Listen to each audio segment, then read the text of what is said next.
What's going on, guys? Welcome to episode 2 of my tuning tips series, where I kind of give you a walkthrough of how I prefer to tune my cars in the Forza Horizon series. Episode 1, we covered transmissions. Today we're going to cover differentials, which honestly is one of the most important parts of tuning that a lot of people tend to ignore and just don't really understand a whole lot about. So I'm going to try to help with that as best I can. Let's start off with explaining, what is a differential? What exactly does it do? Differentials are part of the drivetrain that kind of helps transfer power to the wheels. It kind of allows each wheel to spin at different rates, because you got to think, if you're turning, like your inside tire is going to have a shorter distance traveled than the outside, so you want those two wheels to spin at different rates. So differentials help with that and help put your power to the ground efficiently and as easily as possible. And these tunable differentials in the Forza Horizon series, I'm going to try to explain exactly some certain circumstances and how I like to tune them for each type of racing. I'm actually going to start this off here similar to the last video. This is assuming, like, all my guidelines here, how I like to tune my cars. This is assuming they're all-wheel drive. I convert all my cars to all-wheel drive just for general ease of use, and it makes a car more compatible with different race types and that sort of thing. So this is assuming your vehicle is either all-wheel drive by default or converted to all-wheel drive. So keep that in mind when I'm explaining these things. In terms of front differentials, having it open is, for me at least, beneficial for very high-powered vehicles. I'm talking like S2 road racing vehicles, or even like the S1 road racers that are like race cars in real life, like the Ford GT Le Mans or anything like that have super grippy tires by default. Open differentials in the front definitely help. If you have like your Excel setting on the front differential open or 0% around that area, it's definitely going to help. At least for me, you're not going to slide as much, you're not going to get as much wheel spin, you're going to generally have better control, because getting those really grippy race cars, really high-speed race cars, like say you're a good example, I think, would be if you're in like a like an S2 998 class car in like a street scene race or something like that. You're in a lot of like high speed, a lot of just like random turns, trying to avoid pedestrian cars and that sort of thing. Open differential is going to help you if you have to make like any sudden movements. You're not going to be able to break traction as easily as you would with a closed differential or with a locked differential. It's just going to overall handle better. At least that's the way I look at it. And for slippery conditions, if you don't want to spin your tires like in the rain or in like the mud or ice or snow, open differentials can definitely help aid that as well. On the flip side, lock differentials, where the slider is more to the right, they have a higher percentage. The wheels are going to spin at a more consistent, similar speed, and overall this is going to help put power to the ground. You're going to be able to get the most out of the power that your vehicle has. It's definitely going to create oversteer in most circumstances, but it can cause some kind of untimely ill handling events on like more complex courses. We're going to do a lot of like turns, a lot of hairpin turns and that sort of thing. If you're doing those in succession, I can kind of get out of hand, and this is mainly applying to the front differential as well. But overall, having a lock differential on the front for like an all-wheel drive car is going to be better for me in almost any situation to maximize power delivery, especially in lower class or underpowered vehicles. But again, I do prefer to have like an open differential on very grippy cars or S2 cars, something like that, just to kind of help with overall handling. But for the most part, I prefer to have a lock differential on the front for almost any kind of road racing application. Another caveat to having a lock differential is it's going to be bad for slippery conditions. It's kind of like the opposite of the open differential, where you're going to be, if you're in like a muddy situation or if you're on ice or snow, you're going to get a lot more wheel spin if your differential is locked, because your car is going to want to spin those wheels at the same speed and at a higher speed than you would with an open differential. So it could create more wheel spin than normal. You might have to kind of modulate your throttle and kind of control that a little bit better than you would if you had an open differential. But that's just kind of the way I look at it. Overall, open differentials are going to get generally better control. We're going to lose a little bit of power transfer to the ground, and you might get a bit of understeer. Lock differential is going to get more oversteer. You're going to maximize the power put to the ground surface, to the road surface, or whatever kind of surface you're racing on. And it's just going to be a little bit worse for slippery conditions. and it might cause a little bit more twitchy handling, but overall I prefer to have lock differentials on the front and on the rear all the time. I'll explain that here pretty soon on rear differentials. Let's now get into how I prefer to tune my differentials for each specific race type. I kind of covered this a little bit while ago in the last section, but for road racing, almost all the time for the front Excel setting, I like to have it all the way locked 100% for most circumstances, and again 0% for S2 or very, very grippy S1 road racing situations. This is going to allow me for just generality, I'm going to have the most power I could possibly get transferred to the ground. And for those high-speed, super grippy builds, 0%, I'm not gonna get as much power down the ground, but I'm gonna have much better control. That's kind of the way I look at it for how I like to tune my front differentials for road racing. Now for the decel setting, when you're not accelerating or off the gas, or when you're braking, I prefer to have 0% for almost all circumstances. And if you look down at the bottom, the decel setting is going to be 100% for the rear. And this is going to allow your car, when you're off throttle, it's going to kind of oversteer, because the front differential, since it's open, they're not going to be spinning as fast. So it's going to slow down the front wheels first compared to the rear differential. If it's locked, it's going to slow down at a slower rate than the open differential, obviously. So when you slow down, if you have a 0 front decel and 100 rear decel, when you're off the gas or braking, your car is going to kind of want to oversteer.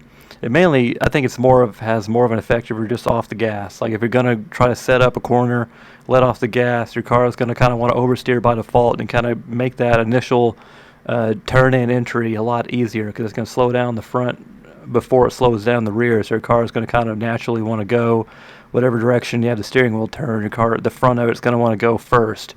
So it's going to help in that situation. And also, if you're making like a very, very say you're making like a high-speed turn and you're like full throttle, you don't think your car is going to make the turn quite all the way, and you don't really want to brake. If you let off the gas just a little bit with this differential setup of the 100 in the rear and a 0 in the front on the D stuff, let off the gas, it's going to be able to oversteer just a little bit to complete that turn without having to brake. So that's also a main reason why I like to have my deceleration settings that way for road racing. If you have a very, very grippy car, or if it can get is very, very high powered, if you come to the point where you're trying to let off the gas and try to make a corner entry, you can kind of change those settings just a little bit, take a 10 or 20% off the front and rear, and it can kind of help aid that just a little bit. You're not going to get quite as much oversteer going in the corner, but it's going to make it kind of control just a little bit better. You're not going to risk looping the car or completely missing your turns. That's kind of how I prefer to tune my road racing differentials. But I didn't really cover this, but for the rear Excel setting, on pretty much almost any kind of setting, doesn't matter what kind of racing I'm doing, I prefer to have the rear Excel setting 100% locked. Just keep those rear wheels spinning at a very similar speed, and you can just kind of carry momentum a lot easier with that. That's kind of what I'm used to. You can definitely experiment and see what works for you. This is just kind of how I prefer to do my road racing differentials, so feel free to practice this and let me know if it helps you out or not. Now we can cover dirt racing. The front Excel setting, I usually like to have right around that 40%. This is definitely more, if you're playing like Forza Horizon 4, I like 40% front Excel setting for pretty much any dirt racing application. In Forza Horizon 5, a lot of the times I like to go higher, have more of a lock differential, 100% on their front Excel setting, especially for lower class cars, lower powered vehicles, that sort of thing. It can kind of help. But again, if I'm, like, say, I'm trying to think of a good example. If I'm doing like one of the Baja circuits on like the Baja Scramble on Forza Horizon 5, if it's like muddy and it's like during rain or post rain, like that mud gets really slippery. So in that situation, I would dumb it down and go back to maybe more like that 40% range, just so you don't get as much wheel spin. But overall, 100% can be very doable, especially for lower class vehicles for Forza Horizon 5. But Forza Horizon 4, I tend to find out that having a 40% lock on the front Excel setting generally is the way to go. But again, higher percentage can cause wheel spin in wet, slippery conditions. Rear Excel, just like the road racing 100%, generally, and the rear decel is going to be 100% generally as well. I don't have it listed, but also for dirt racing on the front decel setting, most of the time it's going to be just like road racing where I have a 0% setting for the decel in the front paired with the 100% on the rear, just to kind of help with corner entry and kind of get everything situated. And it's going to help if you're off throttle, kind of modulate a little bit and complete a turn if you're having trouble and don't really want to slam on the brakes necessarily. So it's going to be very similar to road racing in that regard. We get into cross country here, and things can be a little bit different than road and dirt racing, at least for me. I just like to have everything maxed out 100% for almost all circumstances, just to keep momentum, because generally in cross country, you're doing a lot of this wide open racing, like through the dunes and that sort of thing, and all the off-road terrain. You don't really want to be breaking momentum a lot, especially in like lower class. You want to keep that speed up. So I like to have 100% for every differential setting. Not center, of course, but for the accel and decel settings on front and rear, I prefer to have 100% almost all the time. Again, just for momentum. But if you're doing like a cross-country race where there's going to be a lot of pavement sections, like there are some circuit and stuff like that, where it kind of has parts of it where it is like asphalt or pavement, you can kind of tune it more to like a dirt racing or road racing differential, just to kind of help aid in that. But overall, I prefer to have 100% maxed out for absolutely everything. Also, I'll show an example later on of how this would be beneficial for you. If I'm in like a super high-powered vehicle that has way too much power and can be a little bit lightweight, like if it does not slow down well, especially on some of the off-road surfaces, like if you're on grass or something like that, and you're trying to like make a turn, and you're like skidding, and like if you're like off the gas, even if you're braking, the car's not going to slow down very well at all a lot of the time. So what you can do is just have the decel settings, like all of them set to 0 on the front and the rear. It's going to help slow down your car a lot easier than it would if the differentials were locked. So if it's open, it's going to slow down a lot easier. That's something to keep in mind. I'll show an example of when I use that. But in general, I prefer to have just 100% maxed out differentials, accel, and decel settings for the front and rear on most cross-country applications. But again, you can certainly change some settings, like the decel setting, for example, to just kind of help get the vehicle wound down and help aid in braking on some of that uneven off-road type surface. You can also tinker with the accel settings as well if you feel like you have too much power sent to the front or the rear. Just it kind of varies, but overall, general 100% max everything for me is the way I like to go for cross-country. Now we can kind of cover how I like to prefer to have the center diff split the power between the front and the rear. Generally for road racing, I find that 65 to 75% split to the rear is generally going to be better. 70% to the rear, 30% to the front is generally the sweet spot. There are some situations where you can get a little bit too much oversteer and it kind of behaves like a rear-wheel drive car a little bit too much. And in that situation, I'd kind of try to back up a little bit and maybe make it a 65%. Or sometimes I feel like it doesn't oversteer enough, so I try to push it to a 75% split to the rear. But overall, for road racing, I prefer to have usually around a 70% split to the rear. It just seems to be the most comfortable for road racing. And for dirt racing, not quite to that extreme. Usually I prefer a 60 to 65% split to the rear.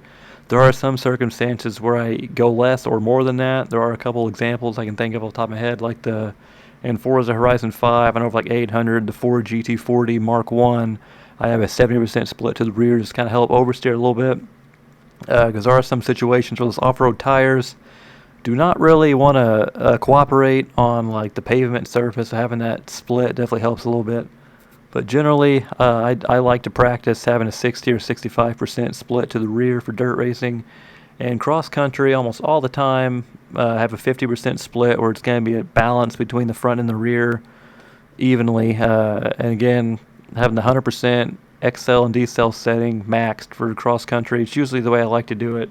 There are some situations where I don't feel like the car oversteers quite enough if I'm making like a sweeping turn or something like that. So I would maybe push it back to 60% on certain vehicles, but I really wouldn't want to go more than that. Generally for cross country, it can kind of just get too twitchy and it's a little bit too unpredictable handling wise. That's kind of the way I like to tune for cross country as well. I do kind of want to go into a few of those examples I mentioned where things are a little bit out of the norm.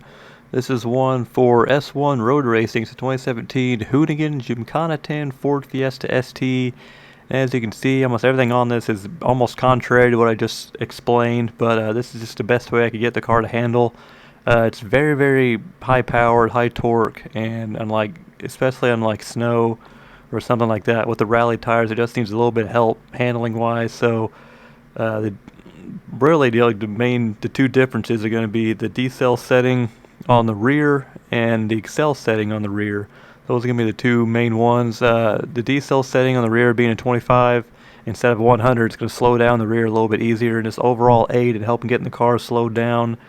Especially it comes in handy on like those slippery conditions. I'm not getting quite as much power sent to the rear as well, or to the front for that matter. It's just kind of just a little bit less power to the ground and a little bit more handling. So there's one example right there. And there's another strange one. The 2017 Ford GT, I've done so many things to this car to try to make it as good as possible. Overall, it's really not a great car in this game, but this is the best way I can get it to just handle really well. It's not fast really at all compared to some of the other cars in class, but having this particular differential setup where the main difference is going to be the accel setting on the rear. Instead of having all that power sent to the rear where the differential is going to be locked, I have it where the rear div is going to be open all the time. And the way this particular setup is, the car is going to just handle really well, especially for circuit racing, and it's just going to it just works well for this car. Normally a setup like this, it's not going to really be that beneficial for most cars. This car does have rally tires, so it might play a factor as well. But just having having the differential be open on the rear and locked on the front under acceleration, it's just going to make it handle as well as it possibly can, pretty much given its all-wheel drive status right now. And another example, I got two more examples here. Like this is where I kind of said that you can change the decel setting, have them lower, just get really, really high-powered, lightweight vehicle slowed down. This is for S1 cross-country. Very, very hard to build an S1 cross-country machine in Forza Horizon 4. Very, very hard to do. There's only like 2 or 3, I think, that are really competitive. This one, I tried to make it as competitive as possible, but I definitely tried to help it. This one wasn't really so much slowing down with the decel settings, but the acceleration, similar to the Ford GT a while ago, I don't have as much power being sent to the rear on acceleration. It's going to be more open than normal, and it's just going to help aid maneuverability and just overall general handling skill, or general handling traits, I should say. And it's going to make it about as easy to control as possible. This thing is an absolute handful. I have the racing V8 on it, and it doesn't weigh hardly anything. So this is just something I did to kind of make it handle better. It's just a little different than what I would do for most cross-country situations. And also have a 70% split to the rear, which is something I normally don't do. But there's a couple outliers. Another one I can think of here, I got the 2019 Ford Ranger Raptor. Again, the S1, very similar to the Ranger, to the Dakar Raptor Ranger, the Dakar Ranger previously. Very similar to that, except for this one I have the decel settings all the way to 0, so it's going to be open under deceleration to slow down a lot quicker. And it's just going to aid in getting the car slowed down. It's another high-powered, fairly lightweight vehicle. I want to get that thing slowed down as much as I can on those off-road surfaces, and not having as much power sent to the rear for just acceleration purposes, but still have a lot sent to the front under acceleration just to kind of help with momentum. Those are just a few outliers I could think of here that are just a little bit out of the norm compared to what I usually do, but this is definitely going to vary for you. It's going to be, a lot of times it might be a vehicle-to-vehicle basis. Things might not always be status quo or the norm to what you're used to, but overall there is a norm, at least for me, but there are going to be some outliers as well. That's really all I got for today. I know I'm not the best at explaining these things, but hopefully you guys can get something from this video and from this whole series. Just in general, let me know down in the comments if you tune your own differentials, make your own tunes. Let me know if anything varies from the way you decide to do things, and let me know some reasoning down below. A lot of this might not make any sense, and if that's the case, feel free to let me know about that as well. But I hopefully this can help you guys out if you're new to tuning and you're just kind of wanting to get a head start and you don't want to rely on getting tunes off the catalog. Cause I haven't used a tune that wasn't mine and like a competitive race on Forza in years. So I've been building my own tunes for the longest time now, and hopefully you guys can get in that same boat, and let me know if this does help you out. I'd really appreciate that.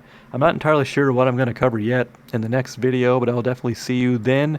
Keep a lookout in the coming weeks for that video, whatever it may be. Leave a like on this video to help you out. Subscribe for more videos like this, and I'll see you in the next one.